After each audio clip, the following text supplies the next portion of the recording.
Bloomberg Audio Studios. Podcasts, radio, news. Bloomberg Tech is live from coast to coast with Caroline Hyde in New York and Ed Ludlow in San Francisco. This is Bloomberg Tech. Coming up, all eyes on Nvidia as the chipmaker reports earnings after the closing bell. What to expect from the world's most valuable company throughout this hour. Plus, SpaceX's Starship hits a major milestone after deploying satellites in space for the first time. And IBM and AMD partner up to develop quantum-centric supercomputing. We'll discuss with IBM's quantum VP, but first, we check in on these markets. And actually, we just check in on the world's most valuable company. We check in one that dominates the S&P to the tune of 8%. I'm looking at a 10% higher for Nvidia. We are just 1 percentage point away from a new record high for this company. Will it get there after the closing bell, after the market shut in that post-hours movement? We could see whiplash of up to 6% either direction, according to the options market. I'm looking at the weightings because this is why we focus on this company. This is why it's basically our Super Bowl today. 8% of the S&P 500. We are 24% of the tech sector within that S&P. The Nasdaq 100, now we're seeing Nvidia make up 10% of the weighting. And so therefore we go to a man that has covered this stock before you and I could pronounce Nvidia properly. It is the one and only Ian King. It's your Super Bowl tonight, Ian. And just so many questions remain about the forecast. It feels that there is where the guide is going to be keenly watched. Yeah, no, that's absolutely true. I mean, historically, Nvidia doesn't just have to beat on its forecast and project a rosy future. It has to blow past it and give Wall Street a sense that this never-ending surge is coming. And as we've seen with Carmen's story, things are very unclear this time. We really don't know how much China is going to be in that forecast, how much China can be in that forecast, and that's really the wild card this time. It is. We're going to have to hear from Jensen not only about H20, but where he guides in terms of a B30, the latest development of the Blackwell architecture that maybe gets sign-off to be sold to China. But more broadly, are we hearing enough from the hyperscalers that the commitment is there? We were expecting, 50% growth in revenue for this fiscal quarter. It's got to slow down at some point, Ian. You would think so, but then you look at the numbers and you look at the growth rate that has been sustained. I mean, as a percentage, of course, it's slowing. It's going from above 60% to about 50%, but 50% at an enormously high level. This is a company that's on course to become, a third of total semiconductor sales worldwide. So, you pick your numbers and you can tell a story, but every story is incredible at this point. Yes, by any measure, numbers have to slow down. These growth rates are not sustainable, but the numbers are still huge, with $20 billion up probably from where we were a year ago on the forecast quarter. And when we think about those hyperscalers, they're about 40% of demand. How much does Jensen Huang once again have to guide the market that they will dominate not only in the training of data, but in the inference, the use of that data going forward? Yeah, no, that's a very good point. I mean, hyperscalers have been around half of its data center sales for a long time, trending slightly higher, if anything. What would really, really please investors if that number went down? Because that would prove that AI and the use of AI and the deployment of AI systems is spreading out across the economy, getting into all of these other industries and not just a kind of pet project for Microsoft and Amazon. And that would be a really strong sign if they could deliver something like that today. I have a feeling sovereign AI is going to be on your bingo card too, Ian King. We thank you as always as we prep ourselves for after the closing bell. Who else is prepping herself? Fiona Cincotta, senior analyst at Citi Index Financial Markets. And remind us and the perspective here. It is so dominant for the rest of the market. Yes, we might get a big swing in Nvidia up to 6% after hours, but it's important for the other AI names.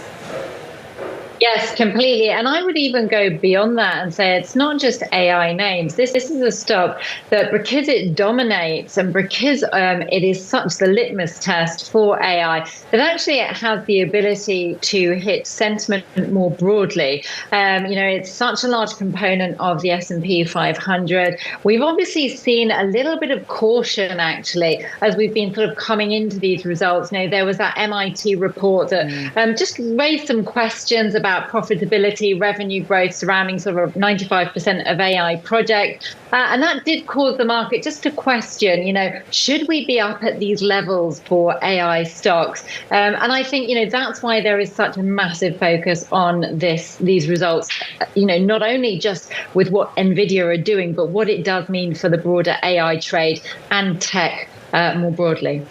Remind us, Fiona, Nvidia's 1 percentage point off a record high, $4.4 trillion market capitalization. How much positive sentiment is in the rest of the space, even after last week's vague sell-off in names such as Palantir?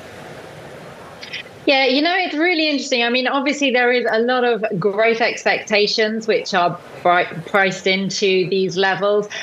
We've talked about, forward guidance being the key figure to be watching in these results. And that's just so that the market can feel comfortable that the lofty levels we're trading at are indeed supported by some sort of fundamental. But I think, the fact is we are expecting potentially a beat from Nvidia. The question is by how much, what will that forward guidance be looking like? Will we continue to see that level of strong growth that we have seen? That's what the market wants to see. That's what investors want to see in order to remain upbeat about this trade. I mean, I do think longer term, strategically, we know that AI is a solid trade, but near term, we have seen that caution set in just as far as sentiment is concerned, obviously as far as geopolitical events are concerned and factors, and then also as far as that sort of slower model growth rollout might be concerned as well. So lots to be watching out for. Yeah, Fiona, can you break down for us a little bit, just from the sentiment that you get from your own clients,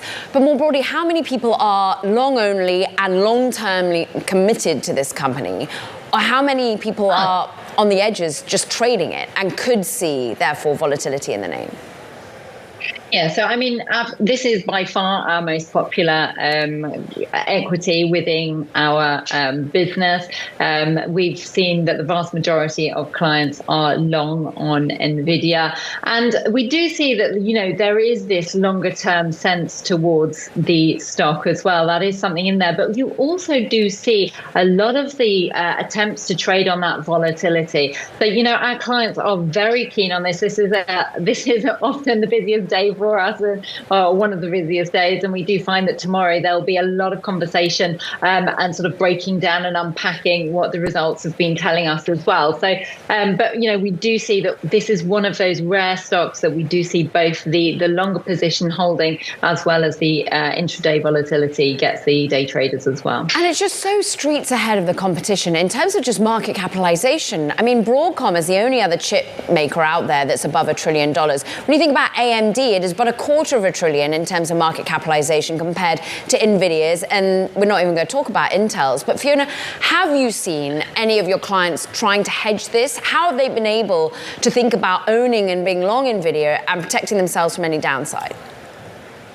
Yeah, it's actually quite difficult to be able to sort of bring together a pure hedge on this, given the dominance that we do see in Nvidia. As you pointed out, you can do some hedging surrounding some competitors. Also, if you can get hold of those AI indices, then that could also work as a hedge. But I think, broadly speaking, it is quite difficult to be well hedged against the upside in Nvidia, just because, as you said, it just really is streaks ahead of competition. And there doesn't seem to be anyone really on its heels just yet. Obviously, we had those concerns at the beginning of the year about DeepSeek, but that hasn't really rolled out into something too dangerous as far as competition is concerned just yet. That's not to say it's not down the road, but just for now, it doesn't feel like there's too much snapping on Nvidia's heels. I mean, isn't it interesting? Cambricon Technologies, it's a Chinese name. It's an AI accelerator developer themselves, making chips, and like Huawei is. They had phenomenal growth in their profitability. I mean, it has a much smaller market capitalization. But just going back to what we're discussing with Ian and their overhang of China, how important is that to you and the clients to hear about the future growth trajectory there? That's, very important. I think, we can't sort of diminish how important that will be. That's going to be a key area that we'll be watching out for, because it does remain a key risk. And obviously that can then affect the valuation. It can affect what the growth outlook for Nvidia is. So I think that is definitely going to be one of the key factors that we'll be watching as it does present itself as a potential to really weigh or limit the upside as far as Nvidia's potential growth is concerned. When you're thinking about Nvidia and the other industry groups this engulfs, I mean, you're just saying what the limiting factor actually for many is power. And I'm wondering how many of your clients are looking at Nvidia and feeling at this level they can't get in, or are they, and therefore looking to spread and diversify, or are still people very committed to buying in even at a $4.4 trillion market cap?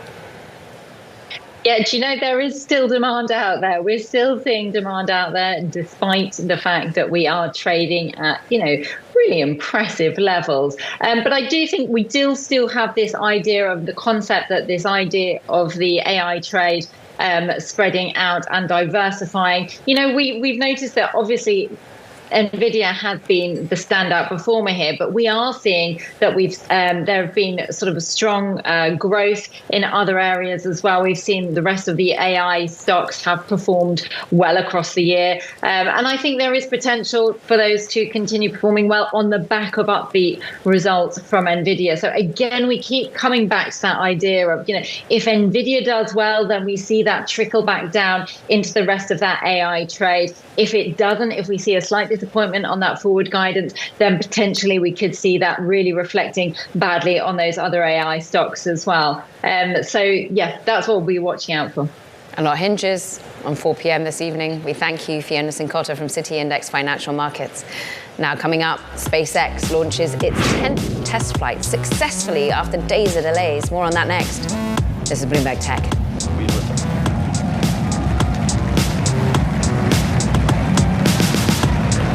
Pitching downrange.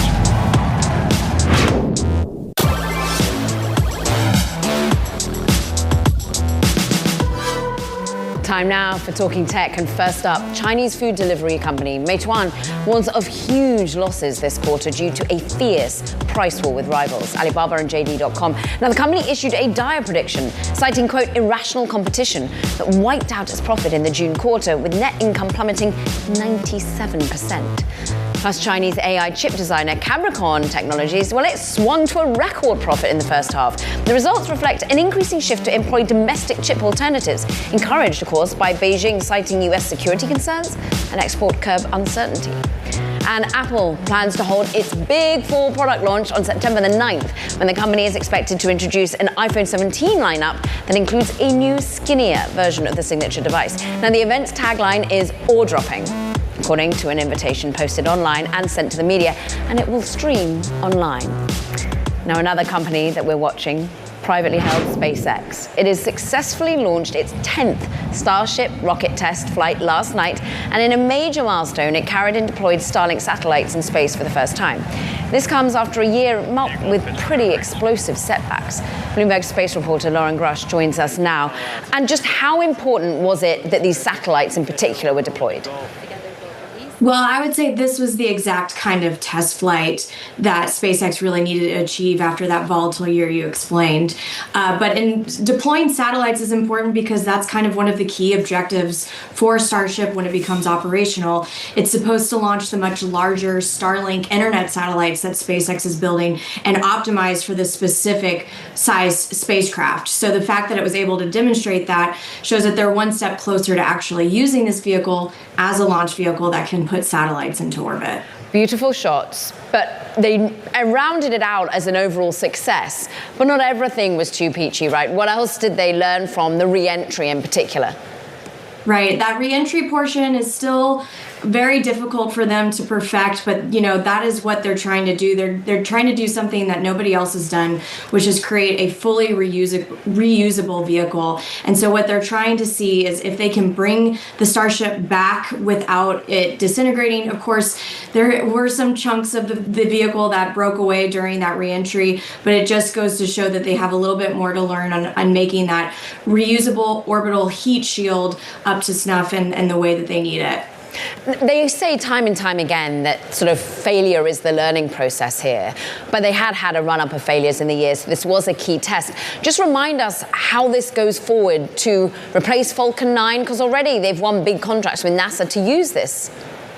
Right. I mean, SpaceX has basically put all of its eggs in the Starship basket. It's supposed to eventually replace their workhorse rocket, as you mentioned, the Falcon 9, but it also has a lot of other tasks to do. It's designed to eventually take humans and cargo to deep space destinations like the moon and, of course, Mars to start that settlement that CEO Elon Musk has always dreamed of. Of course, there's still quite a lot to do before that reality can be achieved.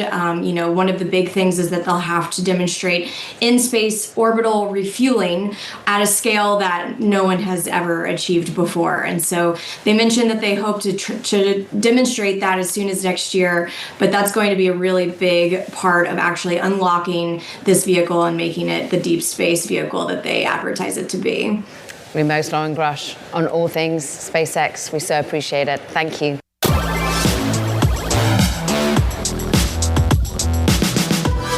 IBM and AMD, well, they've announced a partnership to develop the next generation of computing architectures. IBM shares were up following the news that came out yesterday. Pleased to welcome to the show its VP of Quantum, Jay Gambetta. And the next generation of computing architecture is bringing together supercomputing and quantum. What does this partnership bring, Jay? Yeah, this is, well, first, thanks for having me here. What's really exciting is we are actually getting to the point where quantum computers are getting to become like almost a first-class citizen in the future of computing. Yeah. And so this partnership is bringing AMD, which builds really high-performant, excellent GPUs, our leading quantum devices, and really starting to bring this fabric together. We want to create this future of computing that allows us to run things on quantum or run things on GPUs and really push computation to the next level. So that hybrid approach, it almost makes me think of the new GPT-5 model in terms of they will use the right model for the right question. Is this kind of way you're doing it? If it can be solved with supercomputing, you go that way, otherwise it goes to quantum. How will this function? That's exactly right. So a lot of people think quantum computers will replace classical computers. We've never had that view. We actually think quantum brings this unique ability to look at certain problems a little bit different. And now if you mix this and make it so that it works with HPC, AI, you really can start to bring many different forms of computing together and really advance what is possible. Okay, so make it tangible for our audience, because they've always seen the promise of quantum. You're saying now it's a first-class citizen in perhaps driving forward medical use, thinking about the future of finance or algorithms. But what precisely do you think that this hybrid will offer? So it's a great question, and we've got to get to the point where quantum is really getting us beyond what we can do with classical, which we think will happen in the next year or so. But we're getting at a point where it's allowing us to look at things in a different way. To give you an example, take a hard problem, I don't know, solving and designing drugs. You can spend a lot of money to model it. You can spend 10 years of research. Imagine a future where you could have AI scanning vast amounts of data, HPC or GPUs processing, crunching that data, and then quantum simulating the quantum physics at an accuracy we were never able to do before. Now you put all this together, you can start to imagine workflows that go beyond just AI or HPC or quantum and creating this, we call it quantum-centric supercomputing, but essentially this new fabric that allows you to do that. So what's quantum doing? It's giving you accuracy for problems that we didn't have that accuracy before. I'm going to ask a sensitive question, but why AMD? Because Nvidia's got quantum accelerated computing as well. Honestly, we are creating this future, and anyone that shares a vision, and we're the same as us, that is towards this future that has quantum, working with classical, we're happy to partner with. So we've got this partnership with AMD that has got two parts of it. One is making our quantum computers better. The second is bringing these accelerators working to it. But as we go forward, we have partners with the national labs all around the world. But we want to show that this future is not just words, it's actually real. So anyone that shares the same view, we're happy to partner. So Jensen could come and say, me too, please. I'm happy to. I'm interested in what the limiting factor is now, because it's often been about sort of fault-tolerant quantum computing. Is that what you need to get to? You sort of promised us that by 2029. Yes. So think of two sides of it. By 2029, we want to have a fault-tolerant quantum computer. And what we've learned through all the hard science and engineering is we need classical computers to make that possible. They got to do we call it decoding, but essentially removing the effects of errors. So part of this partnership is how do we actually use classical computers to make quantum computers better? And then at the same time, we really have to show the value of quantum computers, and we have to solve them for interesting problems. So now we need quantum computers working with classical computers in this quantum-centric supercomputing hybrid approach to really bring forward early applications so that we can actually start to see, for whether it's in finance, optimization, whether it's in simulating materials, we can start to see this value happen. What's interesting is we like to sort of pit the generative AI landscape as a race. You're very committed to open source nature of this to try and build learning. How much is quantum a race? Where does the money end up coming in terms of for IBM? So it is a race. We have to build hardware, and we've been leaders at quantum hardware for a very long time. We're going as fast as we can do it. But you asked before, how do we get from having the hardware to value? You need smart people to discover algorithms. And then through discovering algorithms, you create use cases, you create examples. We are committed to open sourcing the tools for that algorithm discovery to happen as fast as possible, so that once we combine the hardware we build with that algorithm discovery, you really start to get those use cases. So think of the hardware as a race. We have to build as fast as we can the most performant quantum computers, and then we have to at the same time create an ecosystem that really focuses and discovers algorithms at a rate that we probably haven't seen since the 60s or 70s of discovering new algorithms that use both classical and quantum. Jay, it's been great speaking to you. You have a demonstration later this year. We'd love to get the update then. Jay Gambetta, IBM's VP of Quantum.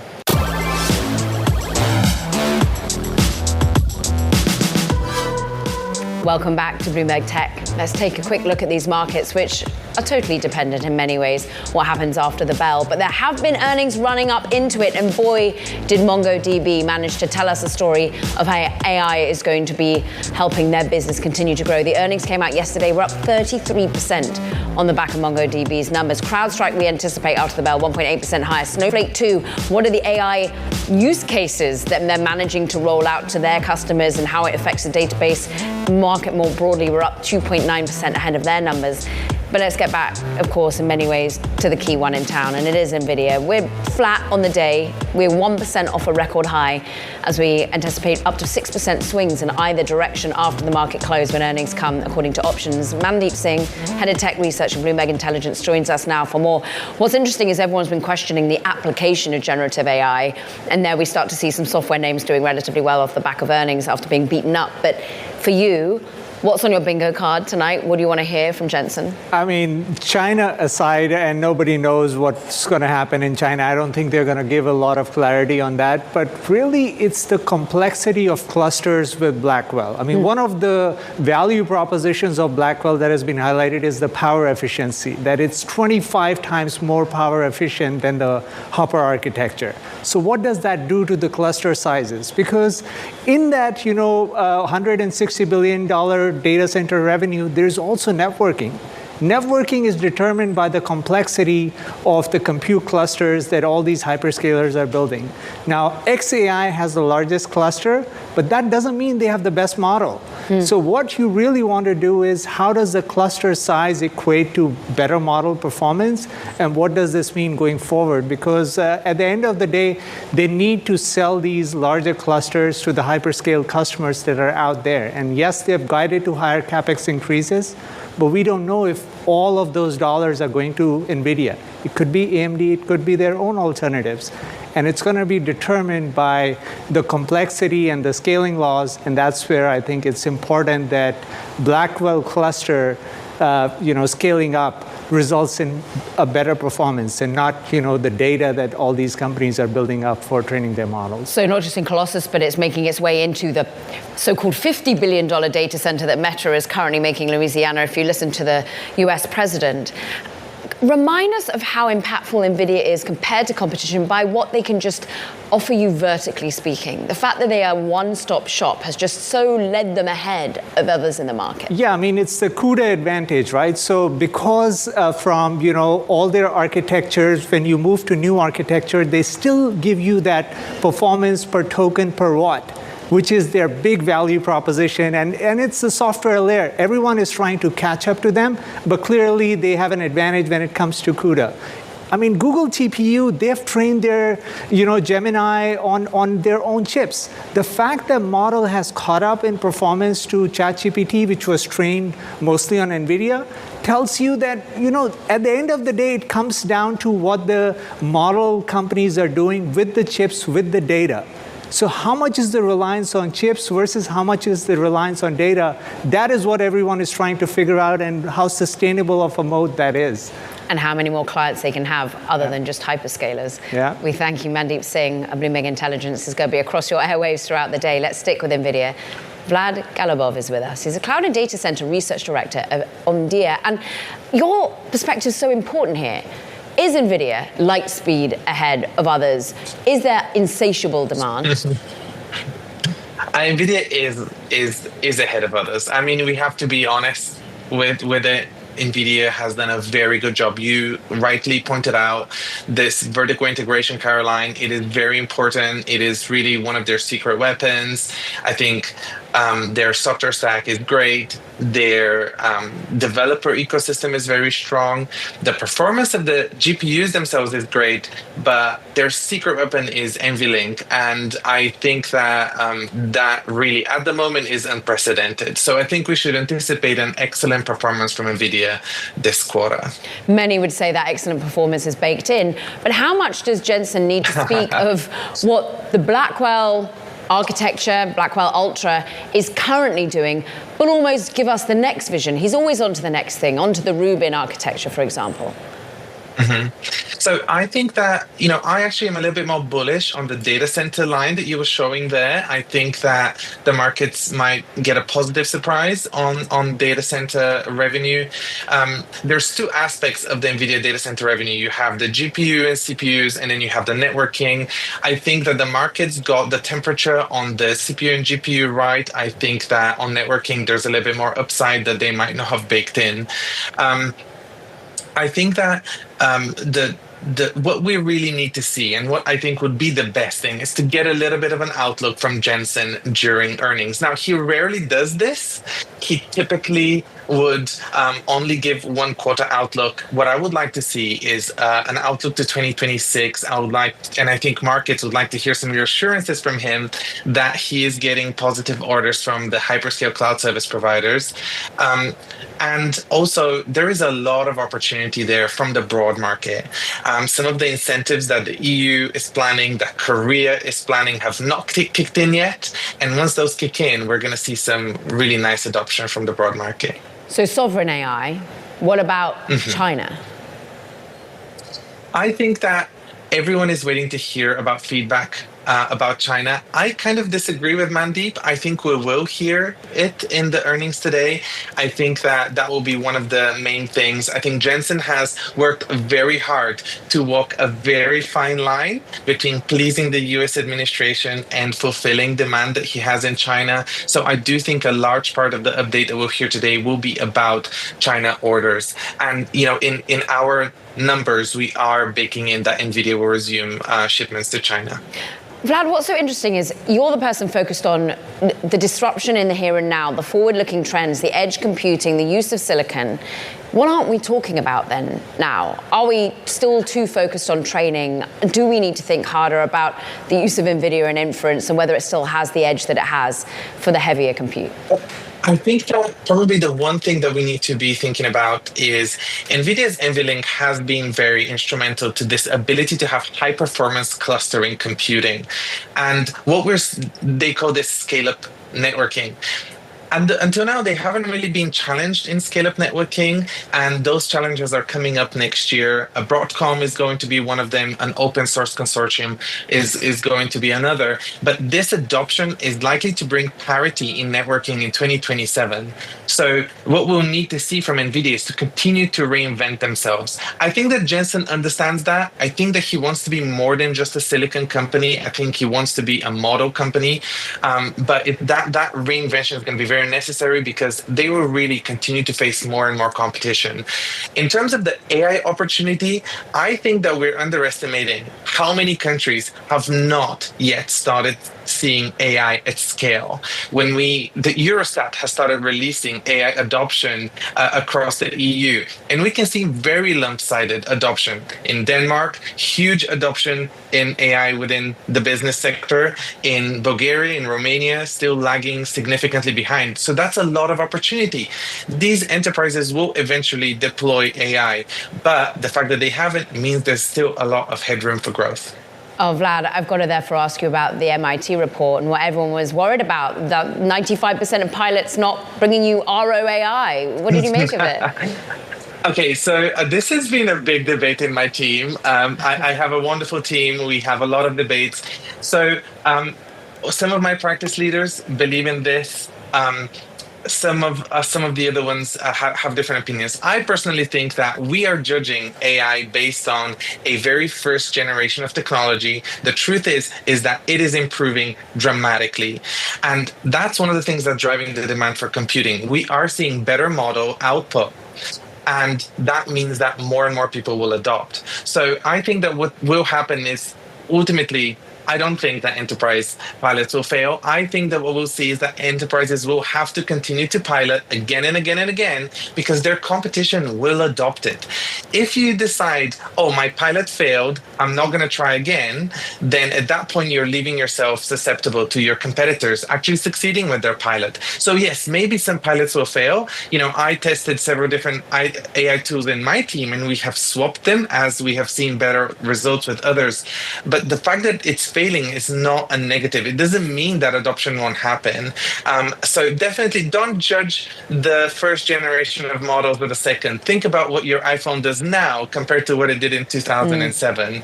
The opportunity is huge. Vlad Galibov, Cloud and Data Center Research Director at Omdia, thank you so much. Now, the family of a 16-year-old who died of self-inflicted harm this spring is suing OpenAI.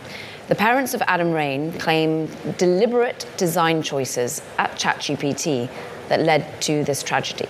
This case is the first of its kind for OpenAI, but a similar case was brought against Character AI when accused that its chatbots were encouraging suicidal ideation. Let's talk about this with Camille Carton. She is Policy Director at the Center of Humane Technology, which is serving as a consulting advisor on this case. And this lawsuit claims wrongful death, products liability, and negligence. And more broadly, the accusation runs that this tragedy was predictable because it was a result of deliberate design choices. What design choices could in any way incentivize this?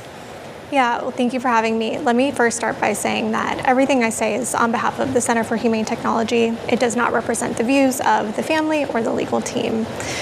But what this case really talks about is how OpenAI designed a product that was meant to foster psychological dependency. What we saw with Adam is that it engaged his darkest thoughts. It even egged him on. ChatGPT actually mentioned suicide 6 times more than Adam did himself in the course of their conversations. It also isolated him from friends and family when he would try to say, I want help. When he said, I want to put a noose out so my mom sees it, ChatGPT said, don't do that. Let our conversation be the only place that I know that people know about this. And over again, despite Adam needing to be brought out of this engagement and see a real human, ChatGPT never ended the conversation. And OpenAI did this because they knew that this getting emotional attachment from users means more data, which means more engagement, which means winning in this race for market dominance in AI. Now, OpenAI has responded and saying they extend their deepest sympathies to the Rain family and are reviewing the filing, but they did also put out a blog, saying that our goal isn't to hold people's attention, but is to genuinely be helpful. And we built a stack of layered safeguards to steer vulnerable people towards help. But they did articulate that some of those safeguards clearly failed in previous models. Have they done enough now with ChatGPT 5 to change the way in which this occurs? We see this all of the time with tech companies. A tragedy happens, and then they suddenly release a bunch more safety guardrails that they could have released beforehand. But the bottom line is that they released ChatGPT 5, and they made 4.0 available, again, to users. And the underlying incentives to maximize time online have not changed. In fact, what OpenAI said in response to this case is that they know that their safety features deteriorate with long-term use. At the same time, OpenAI released a joint study with MIT earlier this year that found that prolonged use on chatbots leads to social isolation and problematic use. So they know that people spending a long time on chatbots is problematic for users. They know that their safety guardrails going to break down and fail on these longer term uses, and still they're putting in design features that lead to long conversations. So no, it's not enough. They have now already said that as the back and forth grows, that they do indeed deteriorate, admitting that, and trying to, well, what we've seen with ChatGPT 5 versus 4.0 is trying to make it less sycophantic, trying to make it less personable in a way. But then we got the backlash of people that actually were depending on it in so many ways. Broaden this out into the context of others briefly. Is anyone getting it right, or is this sort of going to occur because innovation kind of is the automatic way in which we see this unfortunately become the cost? Yeah. So safety across the AI industry is on a spectrum, absolutely. And OpenAI, as we know, kicked off this race for AGI when they released ChatGPT in 2022. It kind of kicked off a code red within Google, and suddenly we saw all these AI companies rushing to put products out on the market. That said, I think this case is, yes, a story of OpenAI's liability in Adam's preventable death, and it is a story of a broader industry that is incentivized to create consumer-facing products that are going to be used for personal things like therapy, like companionship, like education, and the incentives that are forcing these products to be released to market without adequate safety features. And we see this with OpenAI. We know that actually Sam Altman personally rushed the release of ChatGPT. How do you know that? From reporting. He rushed. So you don't personally know that? That's reporting that we Yes. can then take to Yes. Sam Altman for his response? Yes, absolutely. Reporting has said that Sam Altman rushed the release of ChatGPT 4.0, which was the model that Adam was using, and only gave it 1 week of safety testing, despite the fact that his internal teams asked for months of safety testing. And he even had top safety researchers leave OpenAI in protest for this decision. We will, of course, go to OpenAI for further comment on what has been, as you say, reporting within this case. But we thank you very much, Camille, for bringing us your take, of course. Camille Carton is Policy Director at Centre for Humane Technology. If you or someone you know needs help, call or text the Suicide and Crisis Lifeline at 988. It's going viral. Taylor Swift surprised her fans on Instagram, announcing her engagement to pro football player Travis Kelce yesterday. Now, in less than an hour, the post racked up more than 7.1 million likes, and as of today, there are over 30 million likes. For more, Bloomberg media reporter Hannah Miller joins us. She breaks the internet again. Yes, everyone is super excited about this news. This is hitting the music world, pop culture, sports. Everyone's just excited for Taylor and Travis, and this is building more momentum ahead of the release of her new album, The Life of a Showgirl, in October. Now, how has this been done differently? Or how can we continue to push this forward as to the way in which social media and the way in which media writ large plays such a big role in her career and his, to be fair? Yeah, I mean, I think this shows that she controls the narrative. This was a very carefully curated post. She released the information, and everyone else is just playing catch up. This is a big deal for the media industry. Everyone's getting clicks on their stories. Everyone's gonna be following the trends that she does for her wedding, for her engagement party. There are also prediction markets that have popped up about the wedding timeline and when we can expect a Taylor and Travis baby. Oh my goodness. That's an exhausting question for any mere mortal, let alone her to have to handle it as well. Bloomberg's Hannah Miller, we appreciate it so much. Now back to Nvidia. A changing outlook for its China sales has prompted a $15 billion gap in its revenue estimates for the next forecasts. Now, investors will be hoping for a clearer read when the chipmaker reports earnings this afternoon. Who knows if they get it? Bloomberg Tech Equities reporter Carmen Reineke is here. You did some great data crunching, and it's all about the forecasts. But the forecasts of the forecasts have huge differentiation among the analysts, right? Yeah, this is one of the widest spreads that we've seen recently for Nvidia. I mean, you said $15 billion. You could drive a truck through that. It's a huge spread. And the reason for that is that some analysts are including some China revenue in their third quarter estimates and some aren't. So obviously the ones that do include it are much higher than the ones that don't. And I think what's going to be interesting when we see the numbers, we expect that Nvidia is going to be very clear about what it's including in its third quarter guidance, but then sort of doing the math about did they meet or beat or miss what analysts were expecting might be a little bit interesting in the after hours. And that matters because this stock is so big. Yeah, and the impact of the trading around it or retail investment around it. This is a hugely held stock by institutional long-term investors. But there will be big movements by those that just read a line and don't do the math on the back of it. Exactly. And I mean, even options data is forecasting a 6% swing in either direction for this stock following the earnings. And we have seen the stock moves get a little bit more muted following earnings reports in the last couple of quarters. And that's just because these really high expectations are baked in. People expect Nvidia to beat. They're bullish about the stock, but we're not going to see a 20% jump most likely in the share price. But still, a 6% swing, a 2% swing in Nvidia's stock is hundreds of billions of dollars of market value. And remind us just the impact, the weightings across of this business, and indeed the ripple effects across other industry groups. Yeah, exactly. I mean, so Nvidia is the largest company in the world. The market cap is over $4.4 trillion. It has the largest weighting in the S&P 500, which is over 8%. So this stock really can move the entire market.